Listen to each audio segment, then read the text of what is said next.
On dit qu'il y a les esprits maléfiques, les esprits et les morts dans la maison. Donc, qu'on ne peut pas puiser pour perturber le passage ou bien les déranger étant esprits dans la maison. Et il donne ces interdits à toute personne. Donc, de telle ancêtre que ceux qui sont sous l'influence de ces interdits n'arrivent pas à le faire. Si tu n'as pas puisé de l'eau avant la nuit, c'est que tu es privé de faire le repas à ta famille, à tes enfants, à ton mari et même te laver.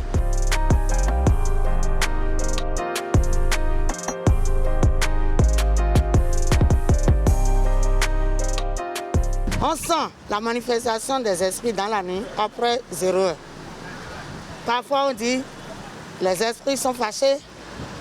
Dans les temps passés où c'était des couples qui se querellaient.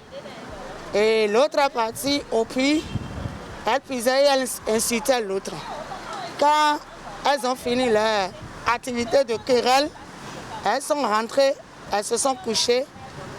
Celle qui a fait la chose a commencé par avoir du cauchemar. Et après, c'est les maladies et paralysées. Donc, dans certaines familles, si tu es sous cette influence, tu dois respecter ces choses. Il y a certaines maisons même, même à Cotonou, si tu n'as pas de puits dans ta maison, à 19h30, tu rentres dans la maison pour puiser de l'eau. Parce qu'elles disent que le puits se gâte et on ne trouve plus de l'eau. Il y a des raisons que les gens apportent.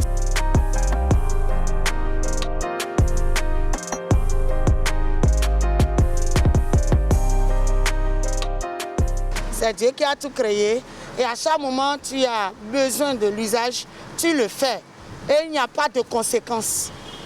Si tu crois et tu parviens à la lumière, tu donnes ta vie, tu es dans l'adoration de ce qui a créé le ciel et la terre et tout ce qui est sur la terre, tu as également le droit d'utiliser et l'interdiction ne te fasse rien.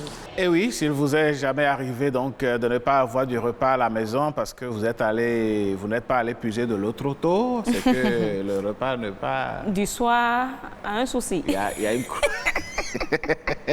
croix dessus. C'est la tradition, hein? Ben oui, si vous prenez le risque d'aller puiser l'eau la nuit et que tout le village manque d'eau. Ah non, votre concession, votre famille va avoir des soucis à se faire. C'est une concession maudite finalement.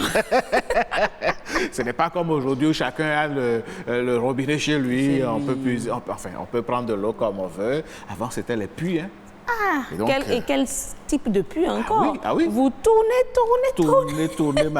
On appelle surtout ça le treuil. Le treuil. Voilà, des puits munis de treuil. Franchement. Et des puits assez profonds, on appelle ça, en fond, je crois, 7 ans. Ok. Voilà, c'est tellement profond.